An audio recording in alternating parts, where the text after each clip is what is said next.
Hello, everyone, and welcome to the WTR Small Cap Spotlight podcast. I'm your host, Shawn Severson, CEO and founding partner of Water Tower Research. On today's podcast episode, I'm being joined by Brian Leeners, Chief Executive Officer of Homerun Resources, whose stock trades on the OTC exchange under the ticker HMRFF. Homerun Resources is building the silica-powered backbone of the energy transition across four focused verticals. Those are silica, solar, energy storage, and energy solutions. This is anchored by a unique high purity, low iron silica resource in Bahia, Brazil. Homerun transforms raw silica into essential products and technologies that accelerate clean power adoption and importantly deliver durable shareholder value. Also joining us today is my equity research colleague, Dmitry Silversteyn. Good morning, gentlemen, and thank you for joining us on today's podcast. Morning, Shawn. Thanks for the invite. Thank you, Shawn. Good to be here. So, Brian, I'm going to start out with the first question. Homerun Resources recently published a bankable feasibility study for a silica plant in Brazil. This is, of course, a key step in your progress towards solar glass production in Brazil, which is, of course, one of the fastest growing solar markets in the world. The BFS outlines a base case NPV of roughly 670 million US and an impressive 20.2% IRR. So, what do you think investors should focus on most when evaluating these headline economics? Is it the expected profit margins, strategic positioning, or long-term market demand assumptions? There's a lot baked in there. Shawn, great question, by the way. Good lead question. Of those three, I would say profit margins.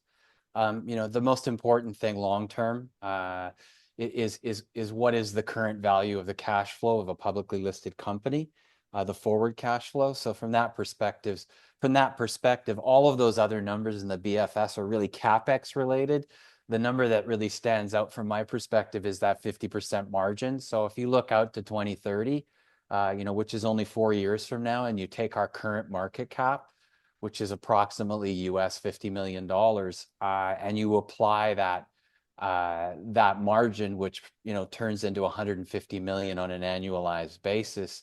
Take a really conservative multiple, say 5, and you're talking a 750 million US company on a conservative multiple. We trade in Canada as well, which makes it a billion-dollar company. So if you want a bigger number, you can buy it in Canada. If you want that smaller number, you can buy it in the US. But that margin is the key metric, and it's a reflection of all of those other numbers, obviously. Well, thank you for that, Brian. It's a good start to the conversation. Just to dive a little bit deeper, one of the central themes in the BFS is Homerun's potential first mover advantage as the first traditional solar pattern glass manufacturer in North America or in Americas in general. How durable do you believe that advantage could be if competitors eventually do enter the market? In other words, how sustainable is this competitive advantage as the solar market in Brazil continues to grow and develop? And there are there other moats or differentiations that Homerun has from current or potential new competitors that can give investors confidence that the advantages you're enjoying are not short term? Again, another great question. I think there's two aspects to that. One is our specific market relative to solar glass in Brazil. I think the moat around that is huge, and probably not something that anyone wants to swim across. When you put together the unique resource that we have, which generally speaking, you wash it and you put it in a solar glass furnace. If people are not aware, solar glass from an industrial glass perspective is at the highest level. It's extra clear. Our silica is extremely low in iron content, which is an issue in solar glass for the efficiency of the solar panels. So I think that silica, the proximity of the plant, the solar glass plant, next to that silica, which removes logistics.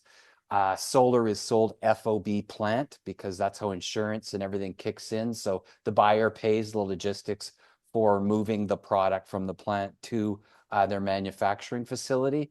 The second aspect of that is really the solar industry, generally speaking, in Brazil, which, like most places, is dominated by Chinese and foreign import product. So I think for the solar industry in Brazil to be competitive over the medium to long term relative to those external forces, it needs to be vertically integrated. And the reason I say that is because if you look at the solar industries regionally that are actually doing well relative to Chinese content dominating the global solar industry, it's the United States with companies that are already are vertically integrated or are moving in that direction very rapidly under benefits from the US government. You look at India, who put up barriers on a tariff basis against foreign product to build out vertically integrated solar industry. And some of the biggest companies in India have invested in that mandate. And you look at Brazil, Brazil has the opportunity to do that. The first step has been taken by the government, which is to put in a strategic advantage by way of tariffs and duties relative to building that module industry.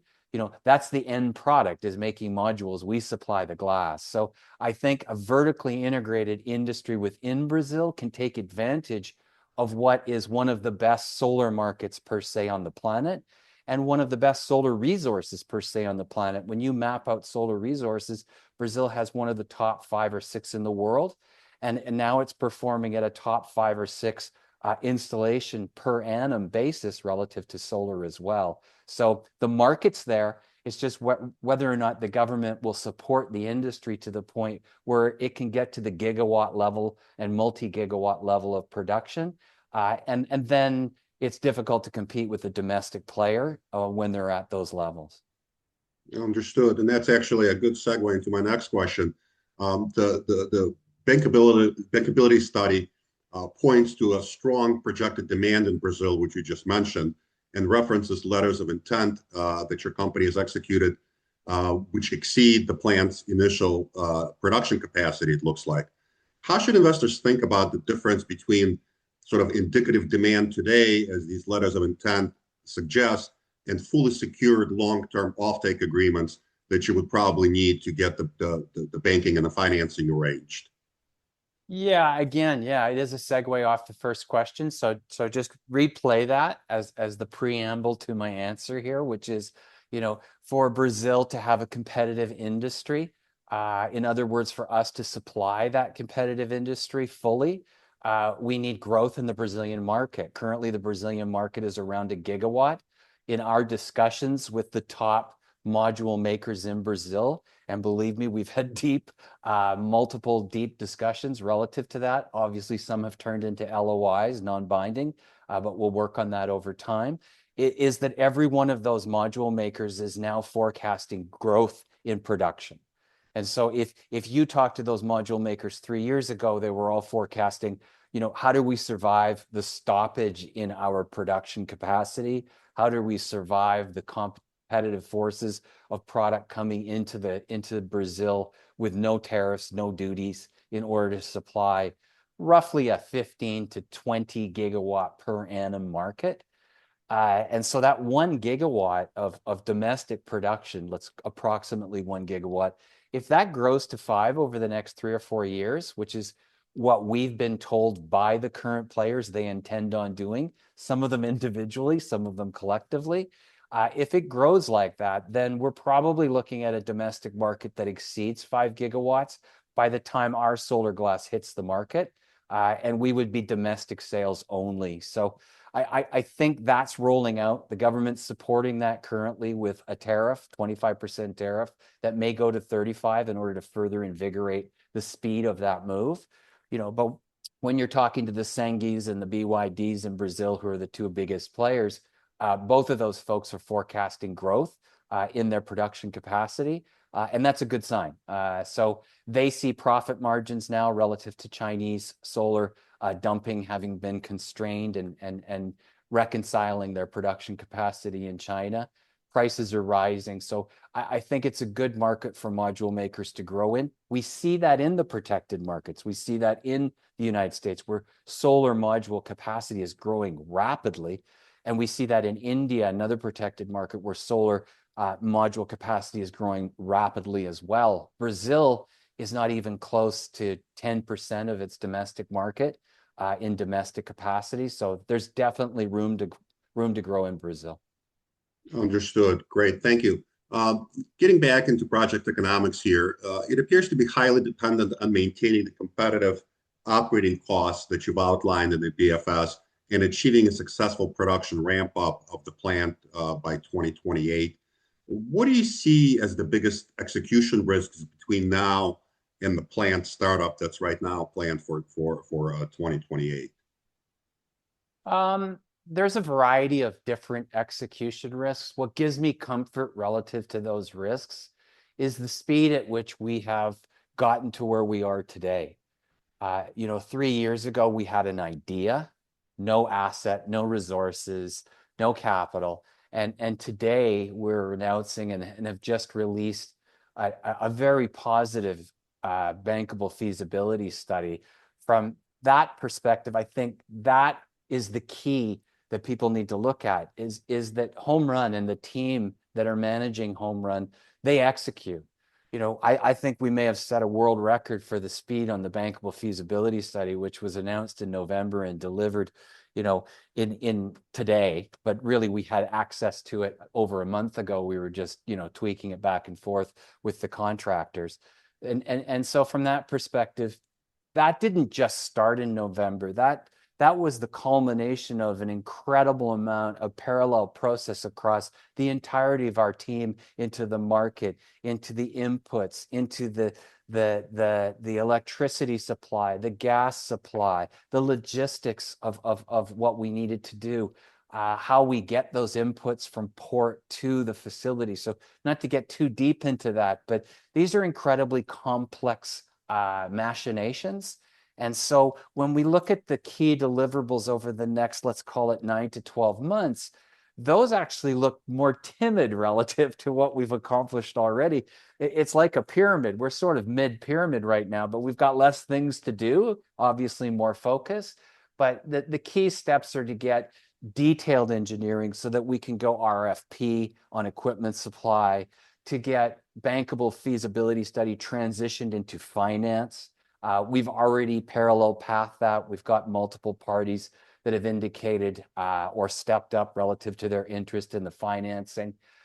We've got a permitting process that we're looking to fast track relative to a lot of work that's been done previously, not announced at all, but done previously relative to speeding that permitting process. And so when you look at those major steps, it then comes down to, okay, how fast can we tie in the electrical supply? We've offset that risk relative to building our own PV plant on top of the facility because we have all of that square meters open to us, which offsets some of the risk relative to electric supply. We've got gas tie-in that needs to be done. Nice thing is Bahia has the lowest gas prices in Brazil. So there's a variety of factors here that are all built into what we're doing. I think people can take comfort in the fact that our team has executed to date.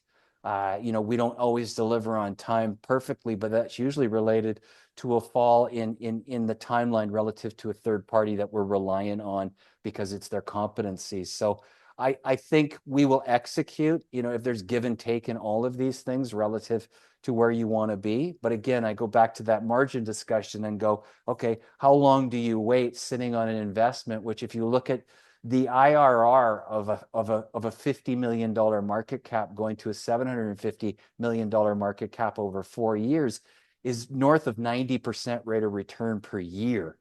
So that's a pretty good argument for taking the risk that may be involved in getting to that 2030 or 29, 28, start capacity, getting to those timelines for startup and getting through that process of ramping that startup into a model where we should actually be operating based on our contractors at Sorg at about 105% of capacity. Some of their operations operate at 110% of capacity. That's the furnace capacity, which is the determinant of throughput. So that throughput on the minimum bankable feasibility study economics is done at 100, but I would probably use the 105s to be more probabilistic in what the ultimate outcome would be. Great, thank you, Brian. So you've alluded to this earlier in discussion, but the BFS repeatedly highlights vertical integration through Homerun's adjacent low iron silica sand resource.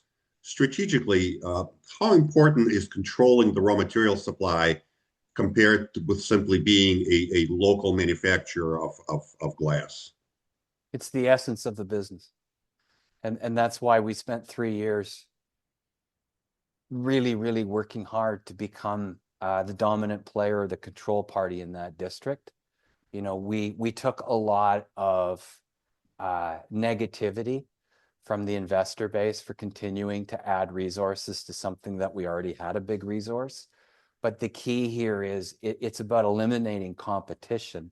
And that silica is the reason why we have such a great BFS today, but it's also the reason why we will be a monopoly going forward, at least in the Brazilian market, based on that silica, because there's no competitive product in the Brazilian market.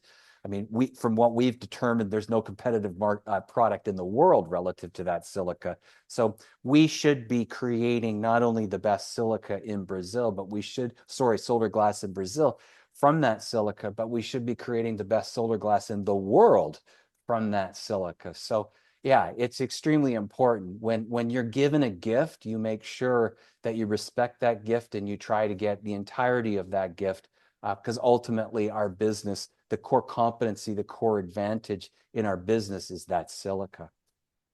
Right. So not only is it one of the world's largest, if not the largest resource, but I think you talked about before that the low iron impurity really makes the processing a lot more cost effective. And then you've also mentioned that your energy costs, given where you're located in Brazil, are going to be amongst the lowest in the country. So that helps explain why the BFS margins look so impressive when you look at the economics. So that does seem to be a sustainable advantage that people can rely on when it comes to Homerun Resources. Before I let you go, just one more question. The presentation introduces the possibility of a second production line, something you call in phase 2, that could potentially double the output of the plant over time.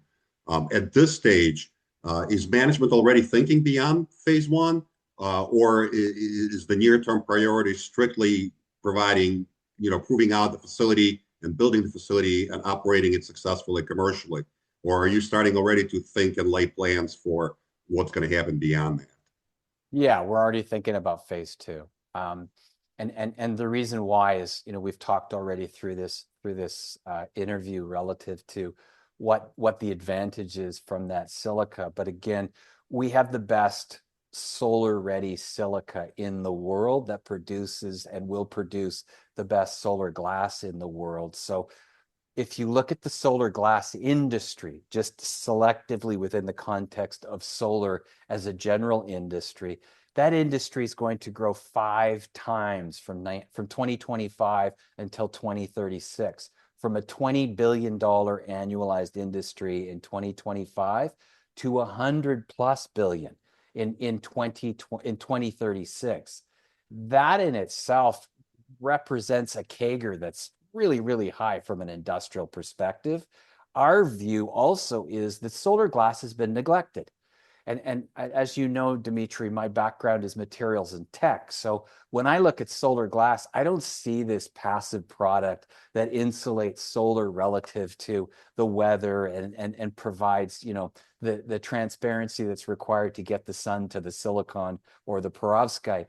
What I see is what you're seeing in touch screens and in automobile windshields, which is the transition to smart glass, adding features to these products that actually improve the efficiency, improve the energy output of a solar module, whether that's built on silicon or built on germanium or built on perovskite or built on graphite. I don't care.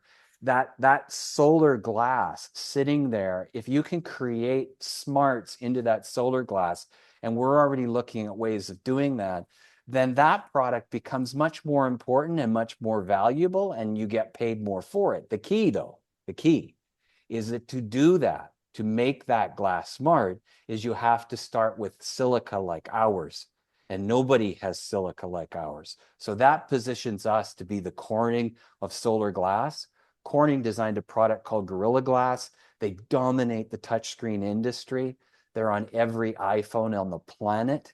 And the reality is, if we can do that in the solar glass space and add a few percentage points or more to the efficiency and the energy generation of the average solar module, then we're going to be a dominant force. And go look at the performance of Corning stock. So from that perspective, that's where we see the industry going, not just passive solar glass, but actually smart solar glass. Understood. That's actually a great overview. Thank you for that, Brian. So before I let you go and turn the call back to Shawn, if you can just provide our investors perhaps with a couple of sort of near term, let's call it 6 to 12 months, data points or milestones that they should focus on to measure how well you're executing against your plan. Across the verticals, we've been moving. We kind of keep things in-house until we're ready to launch on some kind of major milestone, like today in the solar glass vertical, we've announced the BFS. But there'll be lots of advancements relative to primary processing and advanced materials processing that we've been working on behind the scenes with contractors. Some of that's already come out in news releases, but you'll see a lot more definitive steps relative to moving into those businesses over the next 6 to 12 months. We'll see the same thing on the solutions side. Relative to the solar glass, within 12 months, we want to turn dirt. If we're turning dirt in 12 months, then I'm going to be pretty excited, because when you turn dirt, that means you're basically done. Understood. Absolutely. All right. Thank you, Brian. Thanks, guys. Appreciate it. So thank you for joining us today. Brian Leeners, CEO of Homerun Resources, and thanks to my equity research colleague, Dmitry Silversteyn, for joining us today. And also, finally, a special thanks to our producer and editor of the podcast, my WTR colleague, Joe Brunetto. So thank you, everyone, for listening today. Don't forget to subscribe, as well as visiting www.watertowerresearch, where you can stay up to date and catch up on the company's written research reports, podcasts, fireside chats, and conference schedules. As a reminder, that's open for all investors to access. We will see you next time for another edition of the WTR Small Cap Spotlight podcast. Thank you, everyone.